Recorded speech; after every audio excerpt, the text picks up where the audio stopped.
حضرت بہلول رحمۃ اللہ علیہ فرماتے ہیں کہ میں ایک مرتبہ بصرہ کی سڑک پر جا رہا تھا۔ راستے میں چند لڑکے اخروٹ اور بادام سے کھیل رہے تھے اور ایک لڑکا ان کے قریب کھڑا رو رہا تھا۔ مجھے یہ خیال ہوا کہ اس لڑکے کے پاس بادام اور اخروٹ نہیں ہیں، ان کی وجہ سے رو رہا ہے۔ میں نے اس کو کہا، بیٹا تجھے میں اخروٹ بادام خرید دوں گا، تو بھی ان سے کھیلنا۔ اس نے میری طرف نگاہ اٹھا کر دیکھا اور کہا، ارے بے وقوف، کیا ہم کھیل کے واسطے پیدا ہوئے ہیں؟ میں نے پوچھا، پھر کس کام کے واسطے پیدا ہوئے ہیں؟ کہنے لگا کہ علم حاصل کرنے کے واسطے اور عبادت کرنے کے واسطے۔ میں نے کہا، اللہ جل شانہ تیری عمر میں برکت کرے، تو نے یہ بات کہاں سے معلوم کی؟ کہنے لگا کہ حق تعالی شانہ کا ارشاد ہے، جس کا ترجمہ یہ ہے، کیا تمہارا یہ گمان ہے کہ ہم نے تم کو یوں ہی بیکار پیدا کیا اور یہ کہ تم ہمارے پاس نہیں لوٹے؟ میں نے کہا کہ بیٹا تو بڑا حکیم معلوم ہوتا ہے، مجھے کچھ نصیحت اور کر۔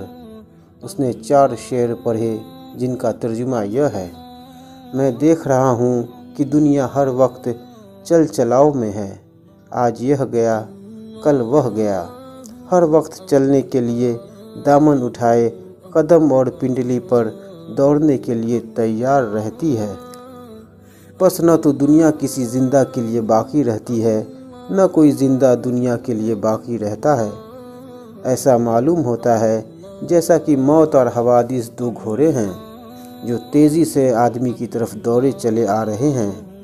پس او بے وقوف جو دنیا کے ساتھ دھوکے میں پڑا ہوا ہے، ذرا غور کر اور دنیا سے اپنے لیے کوئی آخرت کا کام کرنے والی اعتماد کی چیز لے لے۔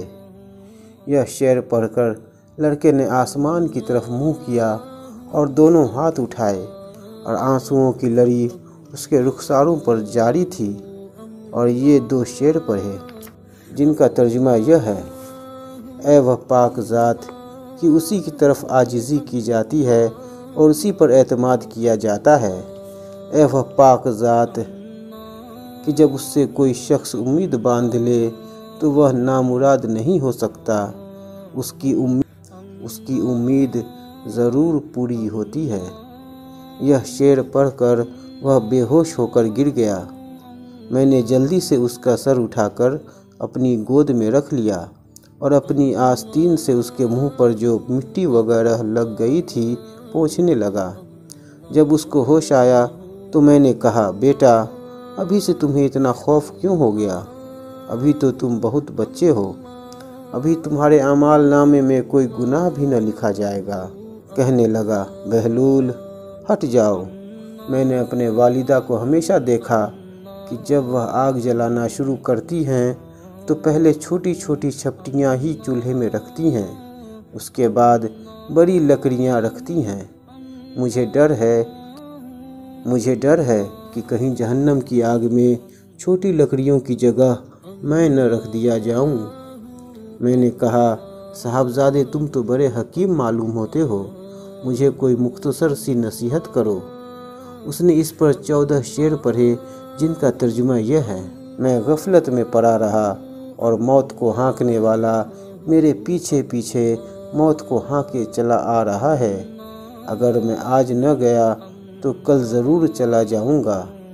میں نے اپنے بدن کو اچھے اور نرم لباس سے آراستہ کیا، حالانکہ میرے بدن کے لیے قبر میں جا کر گلنے اور سڑنے کے سوا چارہ کار نہیں ہے۔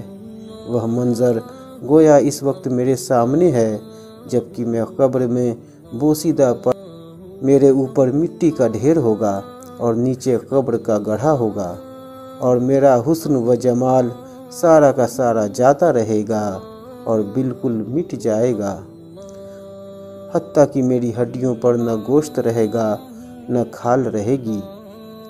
میں دیکھ رہا ہوں کہ عمر تو ختم ہوتی جا رہی ہے اور آرزوئیں ہیں کہ پوری نہیں ہو چکتی، اور بڑا طویل سفر سامنے ہے اور توشہ ذرا سا بھی ساتھ نہیں ہے، اور میں نے کھلم کھلا گناہوں کے ساتھ اپنے نگہبان اور محافظ کا مقابلہ کیا جو اب واپس بھی نہیں ہو سکتی۔ یعنی جو گناہ کر چکا ہوں وہ بے کیا نہیں ہو سکتا، اور میں نے لوگوں سے چھپانے کے لیے پردے ڈالے کہ میرا عیب کسی پر ظاہر نہ ہو، لیکن میرے جتنے مخفی گناہ ہیں وہ کل کو اس مالک کے سامنے ظاہر ہوں گے، اس کی پیشی میں پیش ہوں گے۔ اس میں شک نہیں کہ مجھے اس کا خوف ضرور تھا، لیکن میں اس کے غایت حلم پر بھروسہ کرتا رہا، جس کی وجہ سے ضرورت ہوتی جا رہی ہے، اور اس پر اعتماد کرتا رہا کہ وہ بڑا غفور ہے، اس کے سوا کون معافی دے سکتا ہے۔ بے شک تمام تعریفیں اسی پاک ذات کے لیے ہیں۔